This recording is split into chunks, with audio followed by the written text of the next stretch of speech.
Dekat tangan sekarang ni ada Vivo S1 Pro dengan harga RM4,600 dan juga Samsung Galaxy S24 Ultra dengan harga RM6,300. So dalam video kali ni aku nak test manakah satu kamera smartphone yang paling terbaik dan juga manakah satu kamera smartphone yang biasa-biasa je. So aku dah test dalam pelbagai kategori, kita tengok manakah satu kamera smartphone yang champion, Samsung ataupun Vivo. Let's talk about it.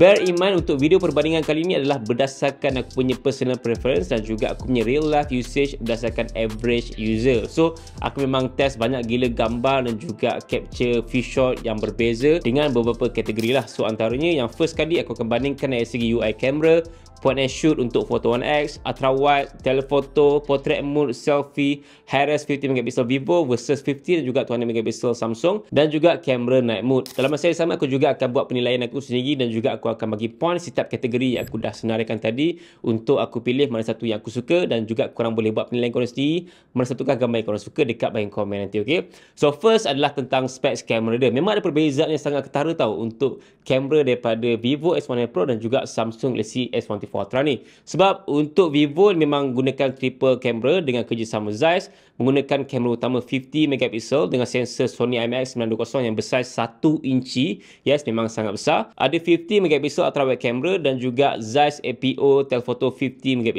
manakala selfie menggunakan 32MP. Samsung pula dengan setup quad kamera dengan kamera utama 200MP OIS, lens 12MP ultra wide, 50MP pre-scope telephoto dan juga satu lagi adalah kamera telephoto 10MP. Manakala untuk selfie, Samsung masih kekalkan dengan lens kamera 12MP. Kalau tengok dari segi setup kamera, memang Vivo ni nampak agak promising lah dengan dia punya kerjasama Zeiss dan juga sensor 1 inch yang memang sangat besar.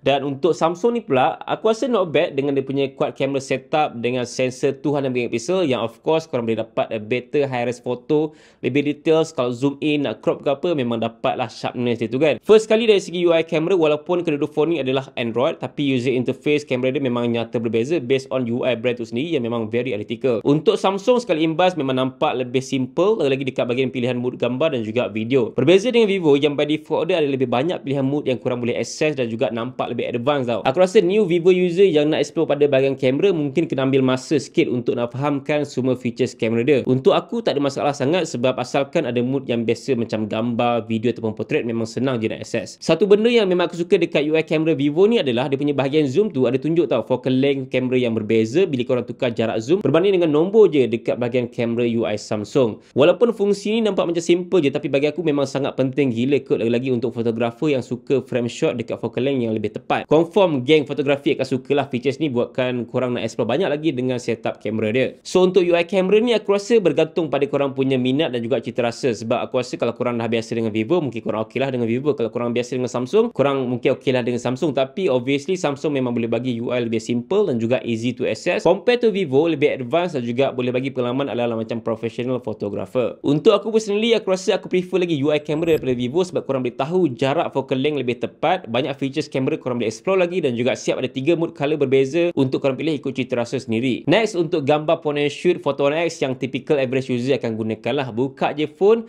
masuk apps kamera, point dan juga snap. So biasanya untuk kedua phone ni memang by default dia memang just gunakan sensor kamera 12MP saja. Tapi korang ada pilihan tau untuk kamera 50MP dan juga kelebihan untuk Samsung ada pilihan kamera sampai 200MP dengan sensor yang lebih besar lagi. Yang pasal kamera 200MP tu aku akan ceritakan dalam kategori untuk high-res photo nanti. Macam korang tahu, dua phone flagship ni memang tak boleh dinafikan bahawa dia boleh bagi outcome gambar yang memang sangat cemerlang, tapi dalam masa yang sama ada juga perbezaan dari segi kualiti gambar dan juga paling ketara sekali adalah signature color dia. Kalau korang yang biasa gunakan phone Samsung, mesti korang tahu bahawa warna dihasilkan memang nampak lebih saturated dan juga vibrant. Lagi-lagi warna biru langit dan juga skin tone manusia. So ini memang signature color Samsung daripada dulu sampailah sekarang ni kan. Cuma untuk Samsung S24 Ultra ni, aku rasa warna dia macam dah kurang sikit vibrant dia tu. Kalau tengok signature color daripada Vivo S1 Pro pula memang berbeza lah dengan kerjasama Zeiss. Sebab dia ada 3 mood color yang berbeza untuk korang pilih, memang akan bagi hasil gambar yang lebih unik. Personally aku suka juga dengan warna daripada Zeiss sebab lebih balance dan juga true to life. Cuma dia a bit less saturated sikit lah. Jadi kalau dari segi warna accuracy, memang Vivo lebih accurate berbanding dengan warna Samsung yang lebih boost kali dia, agak vibrant dan juga lebih eye pleasing untuk average user. Untuk sharpness pula, aku tak dapat nak nafikan bahawa dua-dua phone ni memang dapat bagi gambar yang sharp. Untuk Samsung, tekstur yang dihasilkan dalam gambar memang nampak jelas macam dekat dinding. Manakala hasil daripada kamera Vivo pula tidak kurang hebatnya sebab memang nampak sharp dan juga image processing V3 memang membantu untuk gambar tu lebih sharp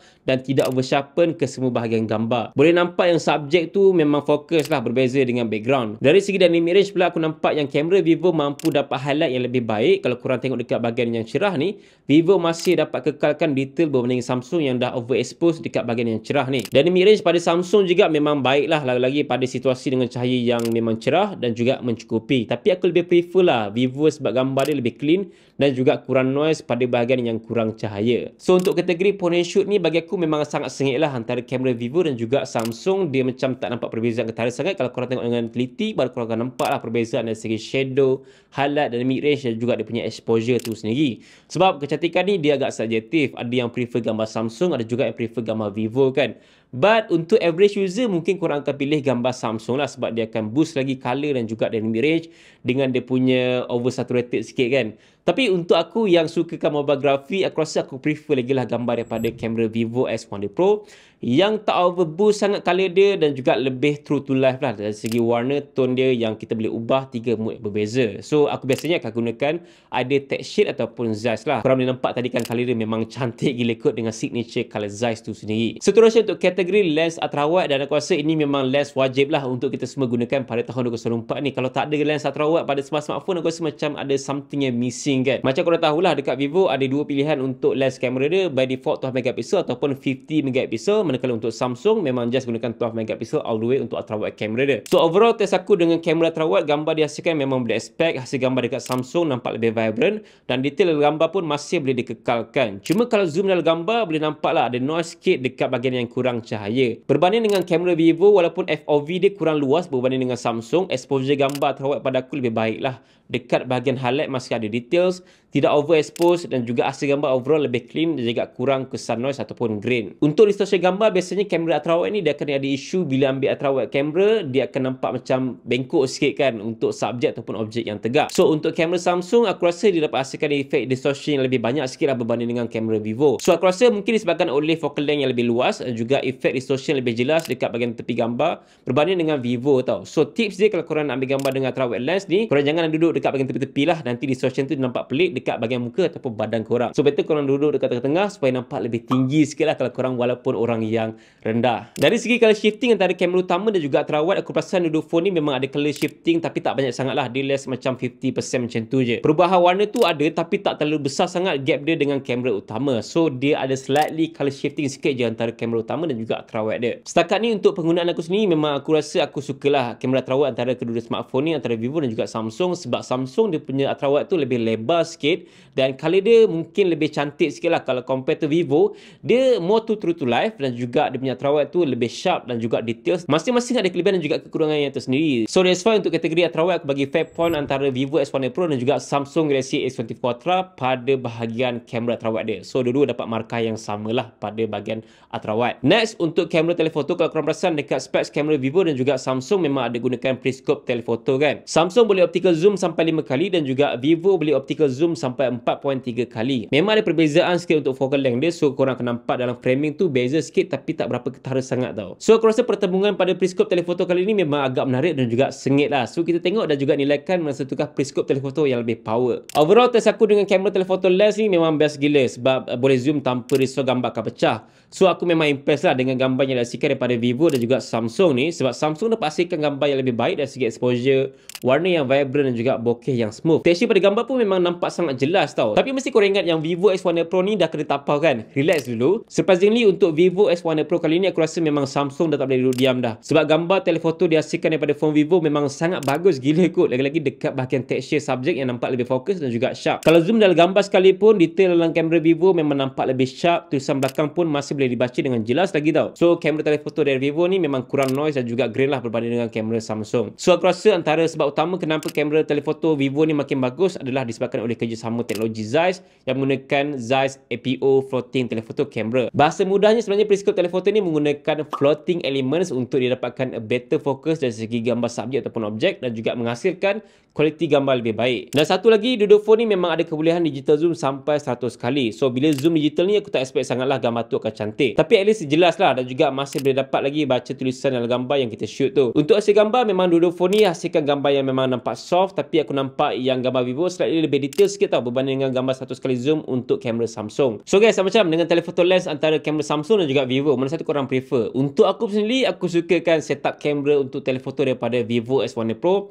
Dia lebih versatile dengan banyak pilihan untuk focal length berbeza. Korang juga boleh nampak tau berapa focal length yang digunakan masa korang tukar-tukar lens tu lah. Berbanding dengan Samsung, aku suka juga dengan dia punya telephoto dan juga zoom digital dia. Optical pun best sebab ada 5 kali. Cuma dia tak precise sangat tau dengan dia punya numbers tu, tak tunjuk berapa focal length yang digunakan. Dan aku rasa dari segi details memang susah juga aku nak nilaikan mana satu lebih bagus sebab dia agak sengit. Cuma aku nampak bila aku zoom sikit gambar tu, yang Vivo S1 Pro ni dapat bagi a better details dari segi dia punya gambar texture dekat objek ataupun subjek dengan background yang cantik lah. So aku rasa point untuk kategori telefoto adalah Vivo S1 Pro. Seterusnya untuk kamera portrait mode, faktor penting yang biasanya kita akan tengok adalah dari segi dia punya depth separation antara subjek dan juga background, bokeh efek yang cantik dan juga potongan yang memang kemaskan. So aku tak nafikan bahawa dua-dua phone ni memang dapat bagi outcome portrait yang memang sangat-sangat bagus. So untuk kamera portrait pada Samsung, dia ada 4 focal length berbeza iaitu 1x, 2x, 3x dan juga 5x. Manakala untuk portrait mode pada phone Vivo, dia ada 5 focal length berbeza iaitu 24mm,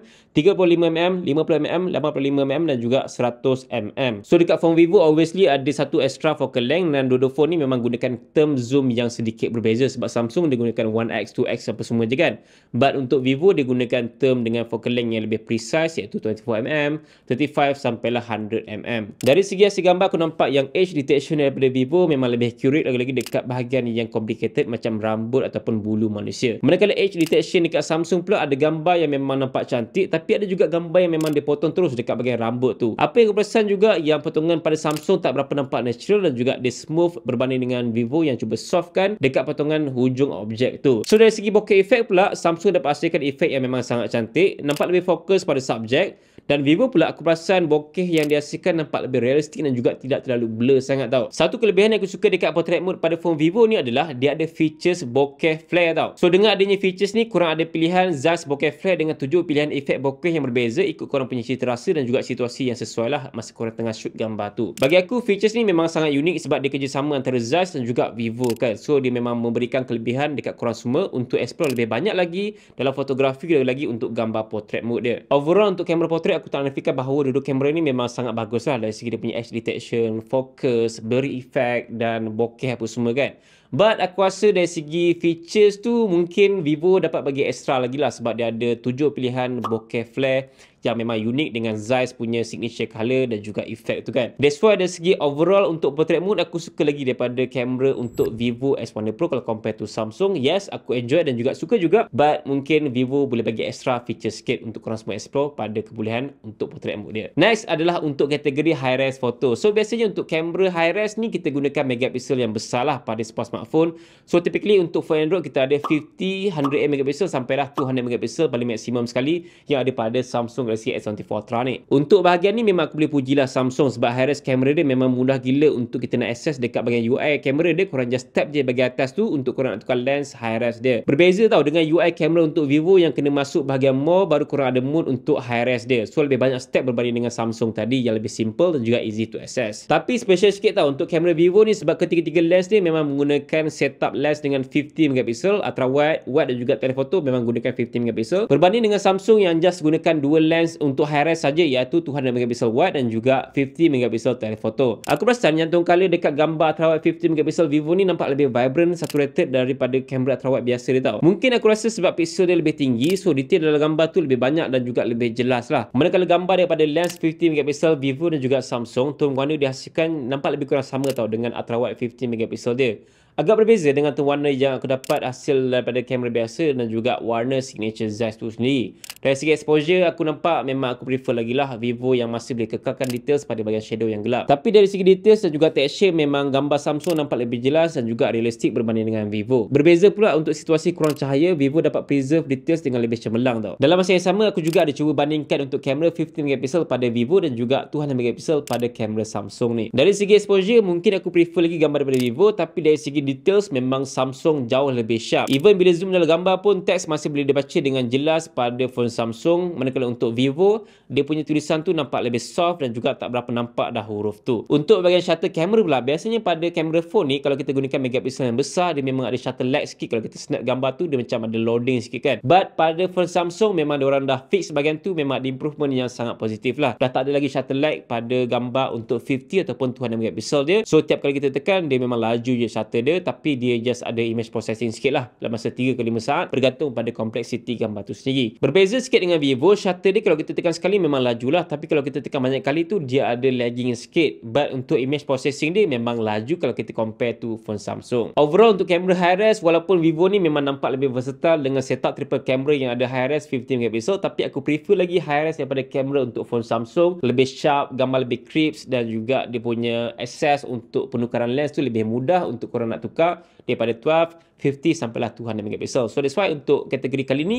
aku prefer lagi high res foto daripada kamera Samsung Galaxy S24 Ultra. Next untuk perbandingan pada kamera night mode, dan kita boleh expect lah bahawa biasanya untuk phone flagship Android ni diorang akan cuba untuk cerahkan suasana dalam situasi yang kurang cahaya. So untuk kamera Samsung, hasil gambar night mode dia nampak lebih banyak noise dan juga sedikit oversharpen untuk dapatkan details dalam gambar tu sendiri. Dari segi exposure pula, Samsung agak terhad untuk diterangkan suasana, mungkin itu yang menyebabkan noise dia agak tinggi sikit kan. Tone warna pada gambar Samsung juga agak terganggu daripada kesan exposure dia yang cuba nak terangkan suasana gambar tu tadi. Berbeza dengan Vivo yang masih mengekalkan gambar yang lebih clean tanpa hilangkan details. Actually gambar night mode daripada kamera Vivo pun dia cuba untuk naikkan sikit exposure tu, tapi tak terlalu over sangat. That's why gambar night mode daripada phone Vivo ni dia nampak lebih balance sikit. Bila gunakan telefoto pula, Vivo dapat hasilkan gambar lebih cemerlang dengan details yang masih boleh dikekalkan walaupun dalam suasana yang low light. Highlight pun tak overexposed dan juga shadow yang tidak terlalu gelap sangat sampai boleh hilang details. So dalam perbandingan ni korang boleh nampakkan bahawa phone Vivo memang boleh tapau lah untuk kamera low light pada phone Samsung ni. Tapi tak bermakna phone Samsung ni tak bagus. Aku rasa dua-dua phone ni memang bagus lah. Cuma Vivo boleh bagi a better low light experience untuk kamera dia. So untuk kategori kali ni aku bagi point pada Vivo S100 Pro ni. So kita dah berada di penghujung video, dan untuk perbandingan terakhir sekali adalah tentang selfie kamera. Mesti korang tertanyakan macam ni pula dengan selfie kamera untuk dua-dua phone Android ni. Bagus ke? First untuk normal selfie, memang skin tone pada phone Samsung nampak lagi details dan juga nampaklah semua texture muka berbanding dengan phone Vivo yang agak soft sikit pada skin tone manusia. Untuk portrait mode selfie pula, aku nampak yang bokeh pada Vivo macam lebih blur tau berbanding dengan Samsung. So pendapat aku, bokeh pada Samsung nampak lebih realistik dan juga depth effect yang lebih baik. Tapi satu perkara yang aku suka dengan kamera selfie Vivo ni, korang boleh selfie lebih wide tau. Dia punya focal length tu, kelebihannya mudahlah untuk korang nak muatkan selfie dan ramai orang dekat background supaya korang boleh capture ramai orang dekat dalam satu selfie kamera. Kalau compare to Samsung, dia punya selfie tu walaupun ada pilihan wide tapi tidaklah terlalu wide sangat kalau compare to Vivo tadi. So memang korang ada kelebihan ekstra lah dekat selfie kamera pada phone Vivo. So untuk kategori selfie ni aku rasa macam susah juga nak buat pilihan sebab aku suka dua-dua kamera ni dan aku bukannya orang yang suka selfie sangat. Aku biasanya gunakan kamera utama dia saja. So that's why mungkin aku suka dengan color dan juga texture skin tone pada phone Samsung. Aku juga suka focal length yang lebih wide pada phone Vivo punya selfie tau. So untuk kategori kali ni aku bagi fair point lah pada dua-dua model phone ni. So aku suka, so that's why aku bagi 1 point untuk Samsung, 1 point untuk Vivo. So lepas aku test dua-dua phone flagship ni, aku rasa prestasi kamera untuk dua-dua phone ni memang bukan calang-calang lah. Sengit gila kot. Dua-dua phone ni memang perform dari segi dia punya banyak faktor penting pada kamera, dan macam korang nampak tadi bahawa banyak juga Vivo tapau kebanyakan kategori kamera yang aku test sendiri tadi. Sebab total point dia aku nampak Vivo boleh dapat sampai 7 point dan juga Samsung just dapat 3 point saja untuk kategori bahagian kamera penting tadi. Aku memang tak expect lah yang kamera Vivo makin bagus dan juga boleh setanding dengan kamera daripada Samsung Galaxy S24 Ultra. Memang tak sia-sia lah Vivo punya collaboration dengan Zeiss kali ni untuk bahagian hardware dan juga software dia, sebab bukan hanya pada jenama saja tapi memang boleh bagi outcome yang sangat luar biasa pada kamera dia yang memang sangat versatile. Korang semua imagine lah dengan harga 4,600 korang boleh dapat full package all-rounder premium flagship dengan kamera yang cukup power pada Vivo S100 Pro dan juga collaboration dengan Zeiss ni. So kalau korang semua yang mencari sebuah phone flagship dengan kamera yang memang cukup lengkap dari segi dia punya lens, kebolehan zoom, and then dia punya details, sharpness, dan juga dari segi banyak features yang menarik untuk korang nak explore lagi. Memang korang boleh cuba untuk gunakan Vivo X100 Pro dengan harga RM4,600 ni, dan juga full package kot untuk phone premium flagship dengan dia punya display yang cantik, fast charging, bateri besar, macam-macam lagi lah. Dia punya chip pun powerful juga actually. So kalau saya itu saja sikit sebanyak aku punya perkongsian dan juga perbandingan kamera antara Samsung Galaxy S24 Ultra dan juga Vivo S100 Pro yang terbaru ni. So korang boleh nilaikan sendiri mana satukah phone yang sesuai dengan bajet korang dan juga yang korang suka antara Vivo S100 Pro ataupun Samsung Galaxy S24 Ultra. Korang just kongsikan pendapat korang dekat komen. Terima kasih kerana tonton video ini sampai habis dan sampai jumpa lagi. Assalamualaikum. Bye.